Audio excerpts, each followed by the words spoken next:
A wonderful morning, students. This is 4th class science, chapter number 8, plants, growth and survival. In this chapter, we are going to study about plants, their growth, वो कैसे grow करते हैं, their survival, वो कैसे survive करते हैं, ज़िंदा रहते हैं. लास्ट समर वेकेशन, लास्ट गर्मियों की वेकेशन में, छुट्टियों में, Sumit visited Kerala with his family. Sumit Kerala घूमने गया अपनी फैमिली के साथ. He enjoy the trip very much. उसने ट्रिप में बहुत मज़े किए. केरला's नेचुरल ब्यूटी, केरला की जो खुद की ब्यूटी है, इट्स बीचेस, उसके जो बीच हैं, पाल्म ट्रीज़ हैं, वॉक बैक वाटर्स है, पानी का बहाव है, कॉफ़ी है, टी प्लांटेशन है, natural park etcetera mesmerised him. उसने उसे बहुत अपनी तरफ अट्रैक्ट किया. On their way back to home, रास्ते में घर तक आते हुए, Sumit brought many coconut saplings and planted them in his garden. Sumit अपने साथ बहुत सारे कोकोनट लेके आया और उसे अपने गार्डन में ग्रो कर दिया. ही रेगुलरली वाटर, सैपलिंग्स उसके बीच, ही रेगुलरली वाटर दैम, उसने उन्हें पानी दिया, रेगुलरली डेली पानी देता था. But they all withered after few days, वो सभी मुरझा गए कुछ दिनों के बाद. सुमित बिकम वेरी सैड, वो बहुत सैड हो गया. टू सी हिम, उसे देखने के बाद, his father told that coconut plants need hot, कि कोकोनट के जो प्लांट है ना, उनको गर्मियों की ज़रूरत होती है, उसे हीट की ज़रूरत होती है, उसे गर्म जगह चाहिए. एंड ह्यूमिड क्लाइमेट, और नमी वाला क्लाइमेट भी चाहिए होता है टू ग्रो, उगने के लिए. He also explain that plant adjust themself to the climatic condition of place they grow. उसने एक्सप्लेन ये भी किया दैट प्लांट्स एडजस्ट करते हैं देम सेल्फ, खुद को, टू द क्लाइमेटिक कंडीशन, अपने क्लाइमेट की कंडीशन के अकॉर्डिंग, ऑफ द प्लेस, उस जगह के अकॉर्डिंग दे ग्रो, जहाँ पर वो उग रही है. A palm growing in a coastal area can't grow in a hilly region. एक प्लांट जो कोस्टल एरिया में उग सकता है, कोस्टल मतलब तट, समुद्र के किनारे को कहा जाता है. अगर कोई प्लांट वहाँ उग सकता है तो उसकी कैपेसिटी यही है कि वो सी के पास ही उगेगा, क्योंकि उसको पानी की ज़रूरत है, उसको तट पर रहना है, उसको वही एनवायरनमेंट चाहिए और वही टेम्परेचर चाहिए. वो वाला अब हिली रीजन में नहीं उग पाएगा, पहाड़ी क्षेत्र में नहीं उग पाएगा. यानी हर एक प्लांट का एक पर्टिकुलर ग्रोथ के लिए एक पर्टिकुलर प्लेस होता है कि वो चीज़ वहीं ग्रो करेगी, अदरवाइज नहीं. Growth and survival of plants, plants कैसे ग्रो करते हैं, उनका सर्वाइवल कैसे होता है. Plant grow almost everywhere on the earth, plant grow करते हैं लगभग सभी जगह पर इस अर्थ पर. दे ग्रो इन प्लेसेस, वो उन जगह पर उगते हैं where it is very cold, जहाँ बहुत ठंडी होती है, where it rains a lot, जहाँ बहुत बारिश होती है, as well as in places, और साथ ही साथ उन जगहों पर भी where it is very hot and dry, जहाँ पर बहुत गर्मी होती है और सूखा होता है. They also grow in winter, सूखा से मतलब होता है बारिश ना हो. They also grow in water, पानी में भी उगने वाले प्लांट होते हैं. सो अलग अलग कैटेगरी है, बहुत सारे प्लांट है जो ठंड कोल्ड मांगते हैं, कोई हॉट डिमांडिंग होता है, कोई वाटर डिमांडिंग होता है, कोई रेन डिमांडिंग होता है. Plant growing at a place, plant जो किसी एक जगह पर ग्रो कर रहे हैं, एडजस्ट देमसेल्फ, वो खुद को एडजस्ट करते हैं टू देयर सराउंडिंग, अपने सराउंडिंग के according. They develop certain specific features, वो अपने अंदर कुछ फीचर्स लेके आते हैं that help them to survive, जिनकी वजह से वो उस जगह पर भी रह पाते हैं. And grow at a particular place, और किसी एक पर्टिकुलर प्लेस पर वो ग्रो कर पाते हैं. दिस इज़ कॉल्ड अडेप्टेशन, खुद को ढाल लिया उन्होंने अपने सराउंडिंग के according.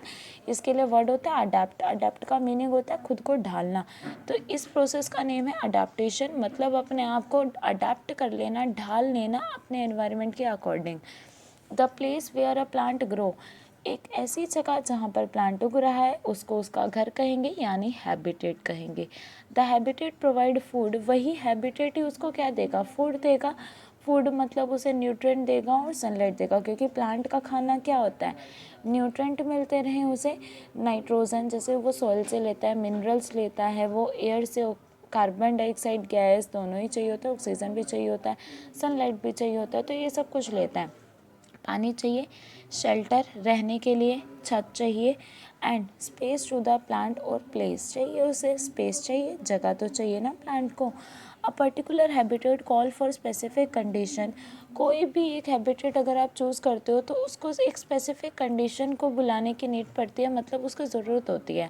Adapting to such condition, ऐसे कंडीशंस को के according ढलना।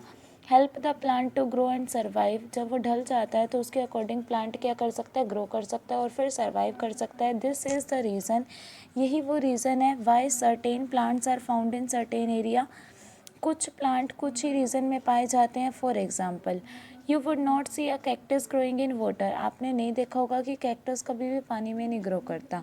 Nor would you see a coconut tree in mountain, coconut tree कभी माउंटेन पे नहीं ग्रो करता। A tree that grow in the mountain would die in a desert area, अगर कोई ऐसा पौधा है जो माउंटेन में ग्रो करता है वो डेजर्ट पे ग्रो नहीं कर सकता, वहाँ वो मुरझा जाएगा, मतलब डाई हो जाएगा, मर जाएगा। On the basis of their places, मतलब अब बेसिस के अकॉर्डिंग प्लांट ग्रो करते हैं, तो बेस जो प्लेस है उसका, प्लेस के बेसिस पर their grow and survive, plant जो है ग्रो करते हैं, सर्वाइव करते हैं। तो प्लांट को टू कैटेगरीज में डिवाइड कर दिया। Plant can be divided into two types, terrestrial और लैंड। टेरेस्ट्रियल का मतलब ही होता है लैंड, यानी ऐसे प्लांट जो लैंड पर उगेंगे। सेकंड है एक्वेटिक और वाटर, एक्वा का मतलब ही होता है पानी, मतलब ऐसे प्लांट जो पानी में उगेंगे। टेरेस्ट्रियल और land plants, plant that grow on land, वो प्लांट जो लैंड पर उगते हैं उनको टेरेस्ट्रियल प्लांट कहते हैं। Terrestrial plant, terrestrial habitat include, कहाँ कहाँ उग सकते हैं, हैबिटेट मतलब जहाँ पर उनका घर है, मतलब जो वो जहाँ रह सकते हैं। माउंटेन पर, प्लेन पठार पर, खाली जगह जो होती है, डेजर्ट में, रेगिस्तान में। लेट अस नो, अब हम जानते हैं about the feature of plant growing in these different region of the land, जो माउंटेन में उगते हैं, जो प्लेन में उगते हैं, जो डेजर्ट में उगते हैं, जो अलग अलग रीजन्स में उग रहे हैं, उनमें क्या क्या क्वालिटीज़ होती है, क्या क्या फीचर्स होते हैं। प्लांट ऑफ माउंटेन और हिली रीजन, माउंटेन और हिली रीजन के प्लांट्स कैसे होते हैं। Hilly region are generally called, जो पहाड़ी इलाके होते हैं वो ज़्यादातर ठंडे होते हैं। देयर इज़ स्नोफॉल, वहाँ बारिश स्नोफॉल रहती है। इन सम एरिया, कुछ एरिया में द प्लांट ग्रोइंग हेयर, वो प्लांट जो यहाँ उगते हैं, have to survive the cold, उन्हें ठंड में रहना होगा, स्नोफॉल में रहना होगा। So they develop some specific feature, इसीलिए उनके अंदर से कुछ फीचर्स उनके डेवलप हो जाते हैं। वो क्या क्या हैं, दे आर जनरली टॉल, ये ज़्यादातर लंबे होते हैं और पतले होते हैं। क्यों, this feature help them in trapping the sunlight, क्योंकि लंबे और पतले होने की वजह से वो सनलाइट को अपने अंदर ट्रैप फंसा सकते हैं। फंसाने से क्या होगा, जो ठंडक वहाँ थी उसे कम करने के लिए उन्हें सनलाइट ज़्यादा थी, तो ये लंबे और पतले हो जाएंगे ताकि वो सनलाइट को अच्छे से ट्रैप कर सके। नेक्स्ट कैटेगरी है, these trees are generally cone shape, ज़्यादातर इनकी शेप जो होती है ना वो कॉर्न टाइप होती है। ये कॉर्न टाइप शेप के आपको प्लांट देखने को मिलते हैं। ये ज़्यादातर लैंड वाले प्लांट्स होते हैं। जो किस रीजन में कहाँ हम स्टडी कर रहे हैं, माउंटेन और हिली रीजन, तो ये माउंटेन और हिली रीजन में होते हैं। Corn shape with sloping branch, slope का मतलब क्या है, ढलान वाली ब्रांच होती है इनकी। It help snow to slide off easily, ये हेल्प करते हैं कि जो स्नो है, जो बर्फ़ है, वो ईजिली स्लाइड कर जाए, फिसल के नीचे आ जाए। ड्यू टू दिस, इसकी वजह से दे आर कॉल्ड, इनका दूसरा नेम है कॉनीफेरस प्लांट या कॉनीफर्स कहा जाता है, क्योंकि कॉर्न वाली शेप है। The leaves of such plant are needle like, इन प्लांट्स की जो लीव्स की शेप है ना वो नीडल की तरह होती है, चुभने वाली। इस तरीके से ये नीडल लाइक है ना, मतलब एक कोना सा निकला होता है। Their shape help leaves to face cold and snow, इनकी शेप हेल्प करती है कि जो इनके पत्ते हैं वो ठंड भी बर्दाश्त कर सके, उसको भी फेस कर सके, और स्नो को भी। They do not have a flowers, इनमें कोई फ्लावर्स नहीं लगता। दे बेयर कॉर्न्स, इनमें कॉर्न्स लगते हैं, कॉर्न लाइक स्ट्रक्चर होती है। There seed grow inside the corn, और इनके बीज जो हैं वो भी कॉर्न के अंदर ग्रो करते हैं। इसके एग्जाम्पल है pine tree, fir tree, spruce tree, cedar tree, जिसे देवदार भी कहा जाता है। Example of some trees growing in the region, जो हिली रीजन्स, माउंटेनियस रीजन में ग्रो करते हैं, ये कुछ प्लांट्स की कैटेगरी है। So students, read this chapter carefully. I hope you understood that I make reading. Thank you very much and have a nice day.